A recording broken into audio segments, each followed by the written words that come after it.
भूतिया ढाबा। भूतिया ढाबा। धीरज का परिवार आगरा में रहता था। एक दिन धीरज के पापा सुशील घर तो उन्होंने बताया कि अगले महीने पूरे परिवार को भाई की शादी में गांव जाना है। धीरज की मम्मी गांव जाने से मना करने लगी।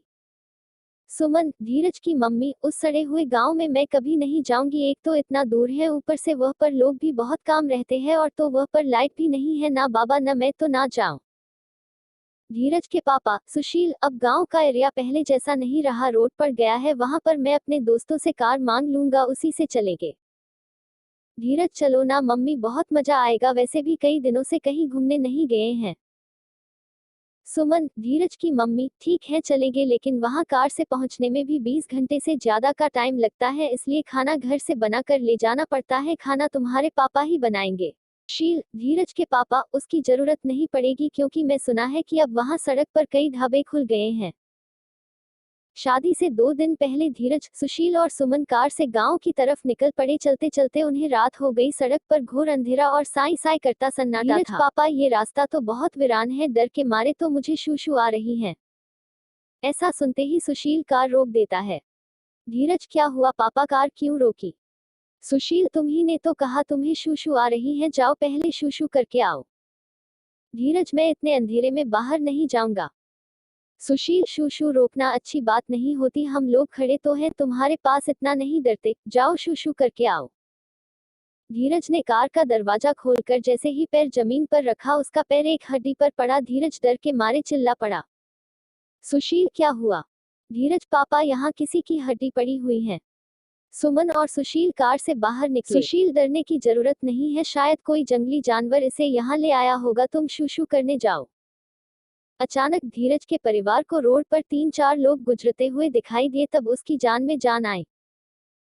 धीरज, चलो, आखिर कोई इंसान इस रोड पर दिखाई तो दिया, अब मैं भी आराम से शूशू कर सकता हूँ।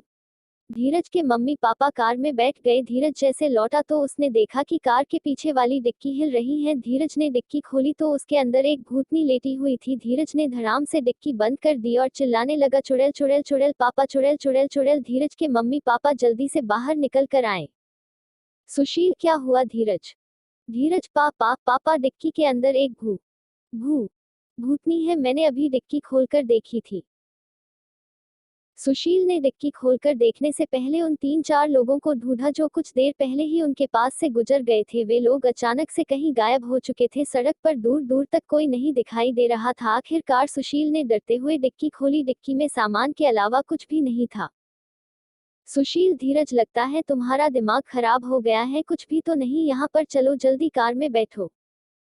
तीनों कार में बैठे और चल दिए। कुछ देर बाद धीरज बोला, धीरज पापा, मुझे बहुत तेज भूख लग रही है। सुमन, सुशील, तुम तो कह रहे थे कि यहाँ रोड पर बहुत सारे ढाबे मिलेंगे, अब बताओ, मुझे कहीं भी कोई ढाबा नहीं दिख रहा है। मैं पहले ही कहा था कि हमें यहाँ नहीं आना चाहिए। कुछ देर चलते रहने के बाद सुशील को एक ढाबा दिखाई दिया। सुशील, मैंने कहा था ना कि यहाँ ढाबा है, चलो ढाबे के अंदर चलते हैं और भरपेट खाना खाते हैं। तीनों जब ढाबे के अंदर गए तो उन्हें ढाबे में 3 लोग दिखाई दिए, 2 अधेड़ उम्र के आदमी और औरत और एक जवान लड़की। लड़की के हाथ में दरांती थी। वो धीरज के पास आकर बोली, लड़की, कहिए क्या खाएंगे? सुशील, जो भी ताजा हो वो ले आओ। लड़की जब पलट कर गई तो तीनों ने देखा कि लड़की के बालों में 2 कटे हुए हाथ लटके हुए हैं। धीरज, सुशील और सुमन का मुंह सूख गया। सुमन ने सुशील के कान में कुछ कहा। सुशील पानी का जग लेने के बहाने उस कमरे की तरफ गया जहां खाना बन रहा था। सुशील देखा कि अधेड़ आदमी एक भगोने से 2-3 कटे हुए हाथ निकाल कर कढ़ाई में गर्म करने के लिए डाल रहा है। सुशील ने सुमन के पास आकर धीरे से कहा, सुशील, यहाँ कुछ गड़बड़ तो जरूर है, हमें यहाँ से निकल लेना चाहिए। तीनों चुपचाप दबे पांव गेट की तरफ बढ़ने लगे, लेकिन तभी वो दरांती वाली लड़की तेजी से चलती हुई आई और उसने ढाबे का दरवाजा बंद कर दिया। लड़की, बिना खाना खाए मैं किसी को नहीं जाने देती। सुशील घबराहट में, आओ, हमें लेट हो रहे हैं, हम लेट हो रहे हैं, हमें जाने दो। लड़की दरांती उठा के बोली, चुपचाप बैठ जाओ और खाना खाकर जाओ। सुशील के परिवार के पास अब और कोई चारा नहीं था। वे लोग टेबल के पास बैठ गए। कुछ देर में एक आदमी शानदार खाना लेकर आया, जिसमें पनीर की सब्जी, रोटी, आलू और भी कई चीजें थी। आदमी जब खाना रखकर चला गया तो सुशील ने देखा कि लड़की उनके पास अकेली खड़ी है। सुशील ने एक झटके से लड़की के हाथ से दरांती छीना और उसकी गर्दन काट डाली। भागो यहाँ से। तीनों लोग ढाबे के बाहर भागे। उधर कमरे से आदमी और औरत भयानक तरह से चिखते हुए उन तीनों के पीछे गए। आदमी और औरत के चेहरे भयानक हो गए थे।